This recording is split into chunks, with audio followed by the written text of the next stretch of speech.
Ya, ini mengingatkan untuk teman-teman, baik pasien maupun keluarga pasien untuk mengenai fungsi dari ginjal ya.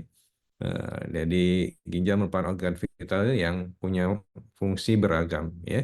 Dimulai dari yang kita tahu produksi urin ya. Ini gunanya untuk memfiltrasi toksin dan cairan dari tubuh yang dibutuhkan ditahan atau direabsorpsi kembali ya dari setelah filtrasi. Kalau yang tidak dibutuhkan yang bisa membahayakan tubuh kita itu dikeluarkan ya. Nah, itu yang umum diketahui. Tapi sebenarnya ginjal banyak lagi fungsi-fungsi lainnya. Makanya pada pasien-pasien yang mengalami gangguan ginjal tuh ada banyak gangguan ya. Contohnya tadi tekanan darah ya, sehingga karena fungsi salah satunya dia kontrol tekanan darah.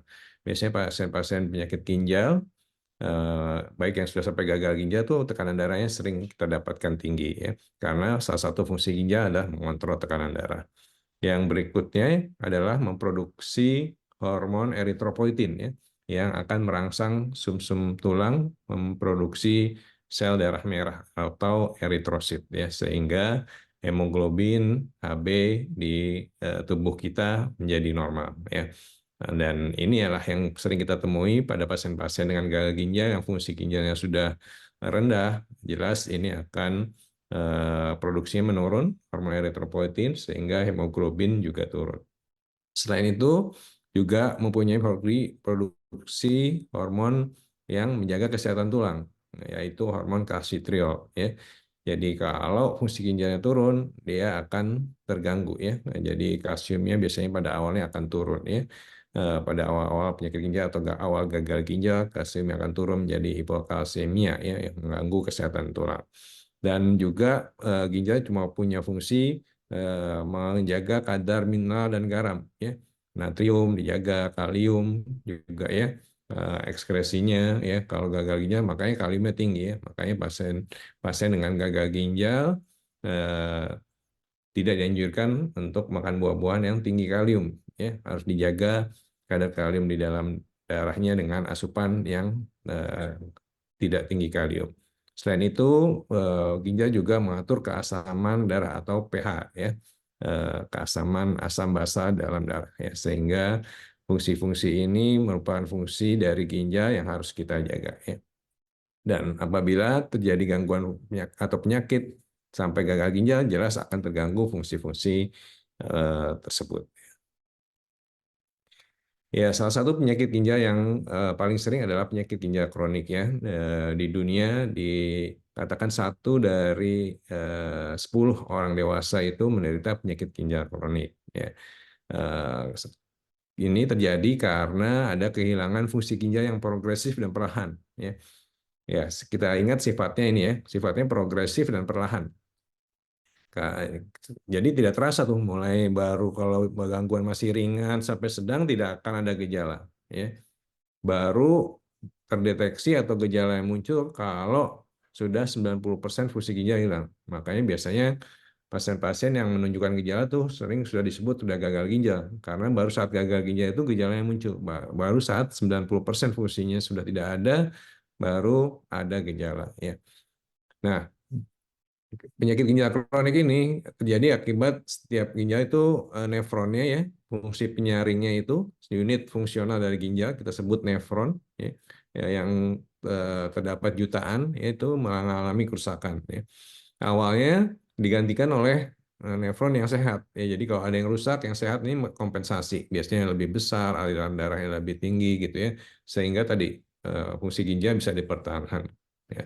Nah, jika kerusakan berlanjut ya, banyak nefron yang rusak dan ginjal akan kehilangan fungsinya ya.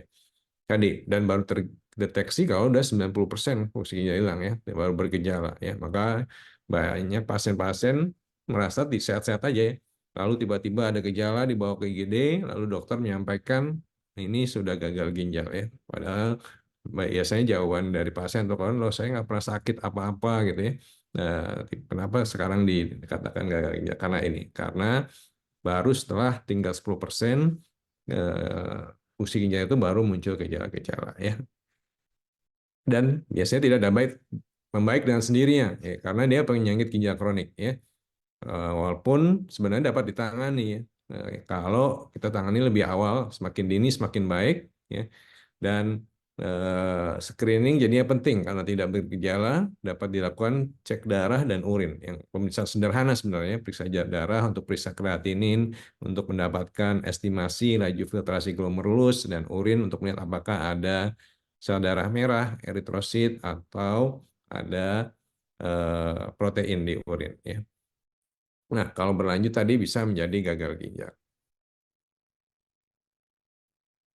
Ya, ini adalah gambaran besarnya masalah dari penyakit ginjal kronik ya. Secara global itu tadi saya sampaikan 1 dari 10 orang dewasa menderita penyakit ginjal ya, menduduki 2019 peringkat ke-7 ya, diperkirakan tahun 2040 itu akan menjadi peringkat ke-5 penyebab kematian global, dan ini akan membawa beban ekonomi ya karena biaya untuk dialisis dan transplantasi pada pasien-pasien gagal ginjal, dan juga biaya untuk mengatasi komorbiditas atau komplikasi ya. Pasien-pasien penyakit ginjal biasanya juga akan disertai penyakit kardiovaskular atau penyakit jantung, pembuluh darah ya. Ini gambar di kanan ini menunjukkan tadi 1 dari 10, jumlahnya 800 juta lebih ya di tahun 2017, dan peningkatannya dari 1990 sekitar 41,5%, angka kematiannya meningkat, dan di tahun 2040 bisa menjadi nomor 5 penyebab kematian ya. Utamanya akan menyebabkan masalah kesehatan di negara pendapatan rendah, namun di negara-negara maju juga menjadi masalah karena tingginya prevalensinya ya. Ini data di Indonesia dari riset kesehatan dasar di 2018 ya. Kita lihat yang di biru adalah 2013 ya, ratanya atau per milnya per 1 juta penduduk itu 2,0, di tahun 2018 ini menjadi 3,8 untuk Indonesia ya. Jadi terjadi peningkatan hampir 100% ya. Jadi peningkatannya 90% nih ya, 1,8 lagi. Ya, sedangkan ini data pasien hemodialisis di Indonesia ya, dari Indonesia Renal Registry yang dikelola oleh PB Pernefri ya, di mana terus meningkat ya, paling tinggi puncak ini di 2019 ya. Di 2020 ini menurun, ini dampak dari COVID ya. Pasien-pasien hemodialisis sangat terdampak oleh COVID ya, karena memang pasien risiko tinggi menderita COVID dan risiko tinggi terjadi komplikasi akibat COVID ya. Namun saat ini sampai 2001, 2022 makin meningkat ya. Saya akan terus mendekati puncak sebelumnya. Ya, ini juga dari Indonesia Renal Registry yang dikelola oleh Pernefri ya. Ini menunjukkan penyebabnya ya. Penyebab paling sering ini di 37% nih, yang biru adalah penyakit ginjal hipertensi ya. 37% penyebab pasien-pasien menjadi gagal ginjal yang didialisis, karena ini data dari semua unit-unit dialisis di Indonesia itu mengumpulkan datanya ya. Kira-kira hampir 1.000 lebih unit ya, atau 95% dari seluruh unit di Indonesia, baik di rumah sakit maupun di klinik ya. Yang kedua adalah penyakit ginjal diabetes ya. Ini agak menarik karena hampir di seluruh negara biasanya yang nomor 1 diabetes ya. Di Indonesia kadang hipertensi, kadang diabetes berganti ya. Yang kedua, ketiga, yang paling penting juga adalah glomerulopati primer ya. Ya, ini adalah penyakit glomerulonefritis ya. Biasanya berbentuk sindrom nefrotik atau sindrom nefritik. Nah, ini biasanya pasien-pasien orang muda yang mengalami gagal ginjal, bisa penyebabnya adalah adanya glomerulonefritis ya.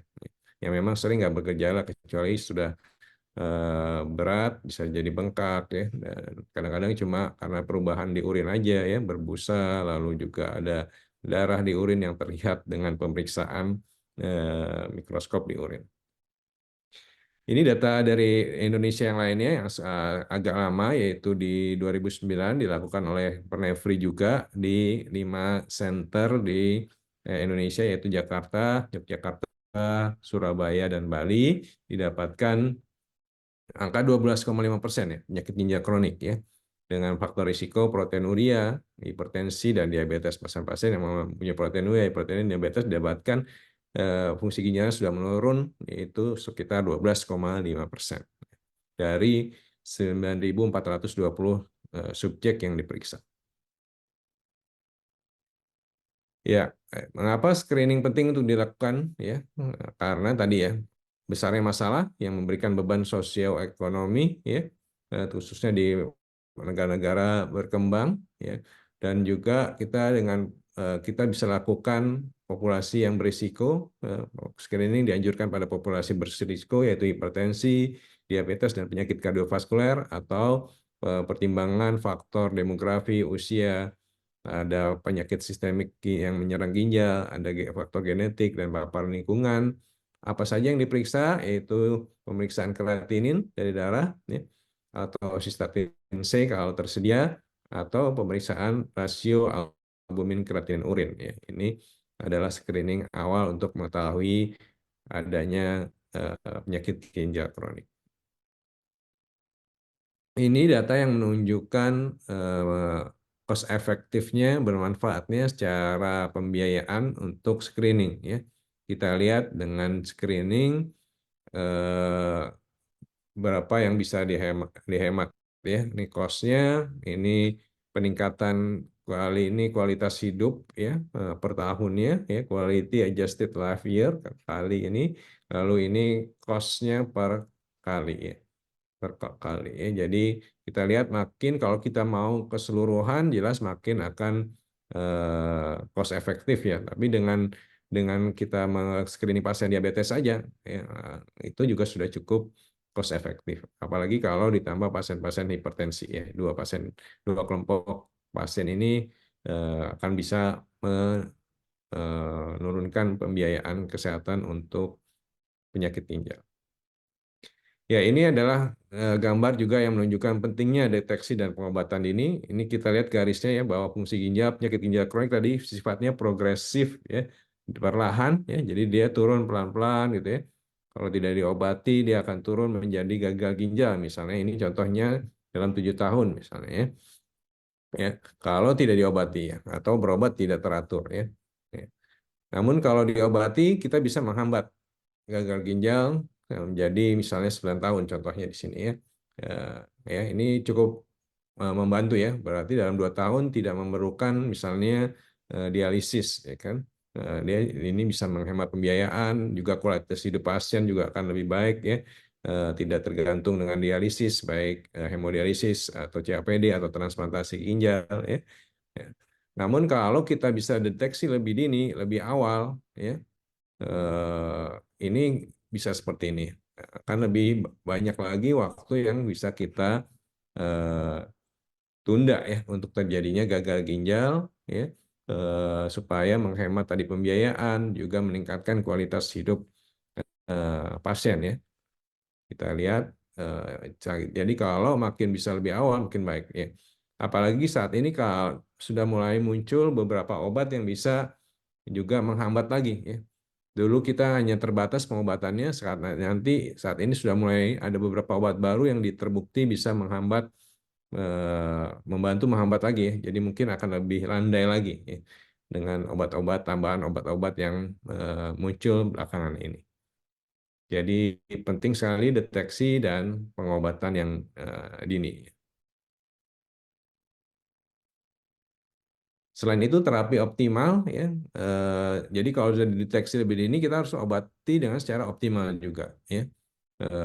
Yaitu tujuannya untuk memperlambat perkembangan penyakit ginjal kronik, ya, menurunkan kebutuhan cuci darah dan transplantasi ginjal, ya, di hemodialisis dan transplantasi ginjal tadi, ya, kita lihat kalau bisa dihambat kan kebutuhannya akan makin lama, ya, makin sedikit, ya. Lalu pelaksanaan transplantasi preemptif sesuai indikasi, perlambatan komplikasi kardiovaskuler dan penurunan angka kematian akibat penyakit ginjal, ya. Ya, tadi penting, ya, karena komplikasi akibat penyakit ginjal, ya, bisa menyebabkan kematian, ya, dan beban penyakit, ya, sehingga penting pengobatan yang optimal. Ini adalah tabel yang menunjukkan terapi ginjal komprehensif. Jadi tadi bukan hanya screening, tadi kita udah bahas screening dan deteksi dini, tapi juga tadi terapi optimal penting dengan multidisiplin ya. Jelas bekerja sama dengan dokter umum, dokter spesialis, dokter konsultan ginjal, perawat, ahli gizi ya, pekerja sosial ya, bahkan di luar negeri ya, mungkin di sini baru mulai. Ini bisa menghambat tadi progresi dan mencegah komplikasi ya. Edukasi juga penting, obat-obatan tadi saya sampaikan ada obat-obatan baru yang mulai menunjukkan manfaat untuk menghambat progresivitas ya. Dan kalau sudah gagal ginjal yang jelas diperlukan dialisis dan transplantasi ginjal. Ini kita harus juga optimalkan dan pentingnya monitoring dan tindak lanjut. Ya, memang untuk mencapai terapi yang optimal tadi, banyak beberapa faktor yang bisa menjadi kendalanya ya. Mulai dari faktor penyakit. Ya, tadi kita tahu bahwa penyakit ginjal kronik di awal tidak bergejala. Jelas ini akan menyebabkan pasien tidak aware ya. Jadi keterlambatan diagnosis ya. Lalu juga pasien penyakit kronik biasanya juga ada komorbid lain, diabetes juga, hipertensi gitu ya, ada penyakit jantung juga ya. Jadi membutuhkan obat-obat yang banyak juga polifarmasi ini faktor penyakit yang bisa menjadi kendala optimalnya pengobatan. Selain itu juga faktor pasien ya, faktor edukasi ya, lalu ketidakpatuhan juga itu bisa mengganggu pengobatan yang optimal. Nah, ya, di sisi lain faktor klinisi ya, biasanya misalnya diagnosis dan kontrafaktor risiko yang tidak adekuat ya, tata laksana untuk komplikasi atau komorbiditas yang tidak adekuat ya. Lalu juga implementasi misalnya ada pedoman yang baru atau guideline baru ini juga bisa menjadi hambatan dari sisi klinisi atau dokter atau petugas kesehatan. Sisi sosioekonomi juga akan berpengaruh ya, jelas kebutuhan untuk transportasi juga ya, sistem kesehatan ya berkaitan dengan pembiayaan BPJS gitu ya. Itu juga bisa menjadi kendala dan juga peraturan atau regulasi dari pemerintah ya. Ya, jadi solusinya tadi beberapa solusi ini di, bisa diimplementasikan, yaitu dengan cara meningkatkan kesadaran pasien maupun tenaga kesehatan, ya. Lalu juga mendukung untuk pelaksanaan atau implementasi pedoman terapi penyakit ginjal kronik yang sudah ada, ya. Kita secara nasional sudah ada pedoman nasional praktek kedokteran untuk penyakit ginjal kronik, ya, meningkatkan akses edukasi gaya hidup dan pola makan, dan juga meningkatkan ketersediaan obat dan aksesnya, ya, memastikan kualitas dan keterjangkauan obat, menyediakan obat-obat dan prosedur diagnostik yang esensial. Ini penting supaya pengobatan yang optimal bisa dilakukan. Ya, Pernefri sebagai perhimpunan seminat dari dokter-dokter yang mempunyai minat terhadap nefrologi ya, kita bukan hanya dokter penyakit dalam konsultan ginjal hipertensi, ada dokter penyakit dalam dengan velodialisis ya, ada dokter umum jaga HD ya, ada perawat tidak dokter anak nefrologi ini tergabung, juga dokter patologi anatomi ya, ini tergabung dalam Pernefri, berupaya untuk mewujudkan terapi optimal tersebut dengan pendidikan dan pelatihan ya, kita mengadakan pelatihan untuk konsultan, untuk dokter spesialis penyakit dalam velo dialisis, untuk dokter umum jaga HD, ya, juga untuk perawat dialisis. Ya. Juga pembuatan pedoman dan panduan praktek kedokteran ya dengan menerbitkan konsensus pedoman, bahkan bekerjasama dengan Kementerian Kesehatan kita menyusun juga pedoman nasional praktek kedokteran penyakit ginjal kronik, kampanye kesehatan masyarakat seperti yang dilakukan hari ini bekerja sama dengan KPJDI, kita terus berupaya mengedukasi mengenai kesehatan ginjal dan jelas kolaborasi dengan pemerintah, rumah sakit, institusi pendidikan dan farmasi serta juga komunitas seperti KPJDI ini penting untuk bisa mewujudkan terapi yang optimal. Dan memang terapi komprehensif yang optimal masih merupakan tantangan, ya. Namun beberapa upaya telah diambil dan kedepannya kita masih terus bekerja sama dengan semua sektor ya, pemerintah, farmasi, tadi teman-teman dari Etana, juga komunitas, dari teman-teman dari KPCDI untuk bisa makin meningkatkan kualitas hidup pasien-pasien penyakit ginjal kronik.